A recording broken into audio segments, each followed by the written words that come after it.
মধু মধু ডুলিবাড়ি, আহারে ডুলিবাড়ি, এই ডুলিবাড়ির কথা তালতর মুখে তুন শুনতে শুনতে শুনতে একবার অস্থির হয়ে গেছি।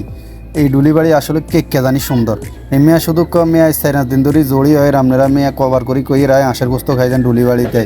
তো আজ যে একবার প্ল্যান করে চলে আইলাম ডুলিবাড়ি। তো আপনারা যারা সৌমনিক তুন না আইবেন ডুলিবাড়িত কীভাবে আইবেন, আপনারা যদি সিনজিত করে আইয়েন তাহলে প্রথমে শানবাগ রাস্তার মাথাত নামবেন না, রাস্তার মাথাত নামি এরপরে আপনারা শানবাগে সিনজিত উঠবেন। বলে আমরা শানবাগে তুন একটু সামনে যাবো বা গাজিরাটের মোড়ে সিনজিত উঠলেও আপনারা সুন্দর মতো চলিয়ে আইতেন আসবেন ডুলিবাড়ির সামনে। আচ্ছা তারা হুন্ডালে আইবেন তারা তাইলে আর মতো একটা ডাইরেক্ট শানবাগ দিয়ে একটু সামনে চলিয়ে আইলে বা হাতের বাম পাশে রাস্তার একবার মেন রোডের বাম পাশে দেখবেন যে ডুলিবাড়ি কত সুন্দর করে লেখা। তো এন দিয়ে আসার পরে আমরা ডুলিবাড়ি ঢুকার আর কিছু ভাই ব্রাদার ল দেয়া হয়ে গেছে, এত করে একটু কথাবার্তি কইলাম। আর এন দিয়ে 2-3 কালারের ফুল গাছ কত সুন্দর করে পরোটা বেলি হুলাইলে। তো এন দিয়ে একদল খাই গেছে, আমরাও খাইবার লাই বই আছি। তো আমরা কতক্ষণ একটু ফটোশট করলাম আর ছবি টবি উড়াইলাম, ভিডিও করলাম। আর তাল তো আর স্বামী মিলে এন দিয়ে বই এনজয় করে। আর কদম গাছ গিয়ে দেখছেন, আহারে কদম গাছ কনা ওই জায়গা বুঝি এটা স্বর্ণ হয়ে যায়। কদম গাছটা লাইট ওকে হ্যাঁ আপের মতো এইটারে বানাইলাইছন পর্যটক গাছ। ওমা কি আশ্চর্য ব্যাপার। ইয়ান দিদি আর তাল তো আর স্বামী কাপড় রুমে তুলে না পারে। কিরে তোরা কি বলো সত্যি তোরা কাপড় রুমে কি?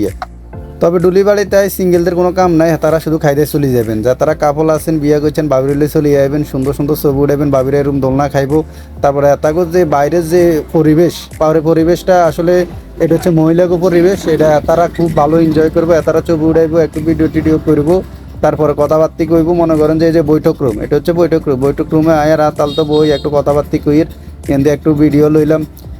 সাধারণত আমরা ভিতরে খানা খাই, ভিতরে বিলটা দিই। তবে এতাকে এই জিনিসটা খুবই ভিন্ন করছে, তারা ক্যাশ কাউন্টারটা বাইরে রাখছে। আপনারা বাইরেও যাওয়ার সময় দেখবেন যে হাতের বাম পাশে ক্যাশ কাউন্টার, এখানে বিল দিই তারপরে যাইতে হইব। তো আমার খানা রেডি হয়ে গেছে। তো আমরা এবার ওরা শুধু দুইটাই আসছিল, এক হলো চীনা হাঁসের গোস্ত, এক হলো রাধা হাঁসের গোস্ত। তো আমরা রাধা হাঁসের গোস্ত অর্ডার দিলাম। দেখছেন নাকি কালাবুনার মতো এক কারে নিরঞ্চে।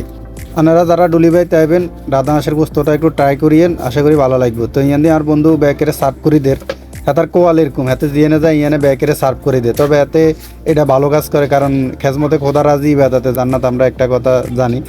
অনেক ধন্যবাদ বন্ধু। এই আঙ্গ ভাই আছে নাচ খাবে কিচ্ছে লাগে খাইলে মধু মধু রসমলাই। স্বামীরে বললাম যে বন্ধু একে রিভিউ দে। স্বামী বললো বন্ধু আগে খাইলো হেড করান বাড়ি যায় রিভিউ হারে। আমি বললাম ঠিক আছে বন্ধু খা, রিভিউর গোষ্ঠী কি লাগে খাইলো হেড ভরে।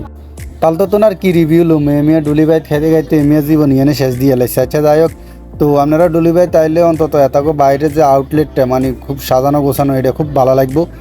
তো অঙ্গ ভিডিওটা ভালো লাগলে ব্যাকে একটু লাইক কমেন্ট শেয়ার করে আমাদের পাশে থাকবেন। ভালো থাকবেন সবাই, আসসালামু আলাইকুম।